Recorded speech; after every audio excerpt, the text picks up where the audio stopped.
Hello class, my name is Brian Layton. This is my week 1 presentation, which is a comparison of daily law enforcement routines. So for this class I've chosen 5 different agencies to talk about, positions within those agencies. The first is an FBI agent who works for which is the federal agency of the FBI. The second is a Virginia State Trooper from the state level. The third is a deputy from the Spotsylvania County Sheriff's Office at the county level. The fourth is at the city level, which is the Fredericksburg Police Department. I'm doing a police officer from there. And the fifth and final is a security officer's position through Pinkerton Security Company. So talking about the FBI is a division of the Department of Justice. They're a huge agency with nearly 35,000 members of sworn and non-sworn members at the FBI. Agency was established in 1908. It's headed by a director. And the FBI is an intelligence-driven and threat-focused national security organization with both intelligence and law enforcement responsibilities. So an FBI agent does a lot of different things, and they don't dress like a normal police officer. They don't wear a uniform with a shield. They usually wear suits, the agents do.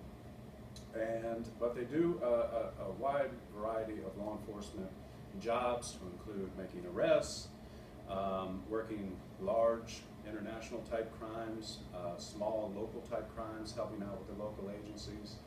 So the FBI agents do a lot. The next is a Virginia State Trooper at the state level, and the Virginia State Police was established in 1919, the passing of the Automobiles Act. And the Automobile Act was an act that came into effect with all the increase of vehicles in the Commonwealth to include all the increase in roads. And the Commonwealth didn't have anyone to enforce the rules of the road or even establish those rules. So they created the Virginia State Police. And originally, the agents that were sworn to the Virginia State Police, there was only a handful of them, they didn't even have police powers. So a couple decades later, they created Virginia State Troopers with police powers, and those troopers were charged with going out into the Commonwealth and enforcing the traffic laws. Now today, Virginia State Troopers are dressed like what you would normally associate with a police officer. They have a uniform, they have a shield that shows their authority. They have web gear with a gun and a radio, an OC spray, and a baton, they usually have an assigned police vehicle, and they also have an MDT, or mobile data terminal, in that police vehicle with them. And state troopers are charged with a lot of things these days, not just traffic-related incidents. They're also charged with criminal arrests. They help out the localities tremendously who don't have the resources that the state has, so they help out with incident command type situations. They help during large critical incidents, and they even help with the smaller incidents in those localities.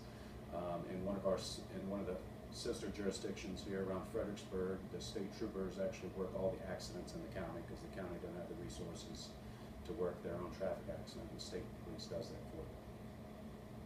So next is a deputy with the Spotsylvania County Sheriff's Office, and that's at the county level. So the Spotsylvania County Sheriff's Office was established in 1722 by then Lieutenant Governor Spotswood. And today the Spotsylvania County Sheriff's Office employs 218 sworn deputies, and they have over 250 employees in total, to include their non-sworn. That's a lot of people, but they have to cover a lot of area and a lot of people. They have over 130,000 residents in Spotsylvania, and it's nearly 400 square miles, and they're just south of Fredericksburg, if you're not familiar with Spotsylvania. And the deputies they're dressed like most of the deputies throughout the Commonwealth, which is most of them wear brown type uniforms, and that kind of distinguishes them as a county representative as opposed to a city representative. But Spotsylvania, they're a little different. They actually wear black uniforms. They changed a few years ago. But they're dressed in a normal police uniform. They have a badge of authority, have the normal web gear with the gun, with the OC spray, the portable radio, batons, everything you would see on a normal police officer. And the duties of that county deputy is to go out into their jurisdiction and they answer calls for service. They work traffic-related incidents, they work criminal-related incidents, and they criminal arrests. They also do crime prevention and try to promote unity within their communities. So the next is at the city level, and that's with the Fredericksburg Police Department. A police officer with the Fredericksburg Police Department. Well, one, we have about 80 sworn in Fredericksburg, and the city of Fredericksburg was actually established in 1885. That's when the first chief of police was announced, but actually their history goes back into the 1700s where there was a town sergeant in Fredericksburg. So the first police chief came in 1885, where the town council, when they were incorporated into a city, decided they needed a professional chief, and they hired one then. And now we're up to 80 sworn. Back then it was just a handful of folks.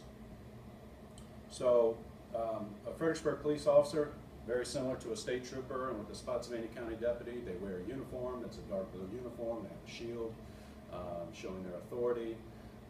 They have the full web gear. They have a marked police car, an MDT in their cars. They answer calls for service throughout their community. They work traffic incidents, and they make criminal arrests. They also try to prevent crime in their communities and promote unity amongst the residents in Fredericksburg. Now the fifth and final is in the private sector, and I chose Pinkerton Security Company for this project. Pinkerton is a large firm.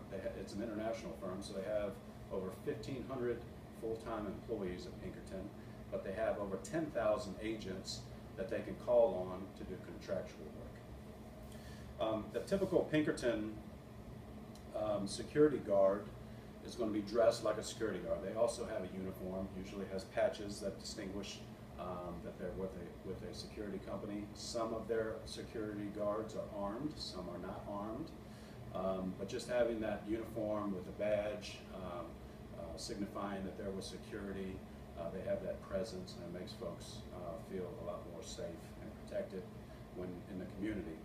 They protect several different things. They could be protecting a warehouse one day, or they could be protecting a bank. They could be checking IDs at a large firm at the front door of a large building, or they could be doing background checks. They could also be assisting local agencies with criminal investigations. So, with that being said, my last slide is all of my references that I used for my research, and I appreciate your time. Thank you.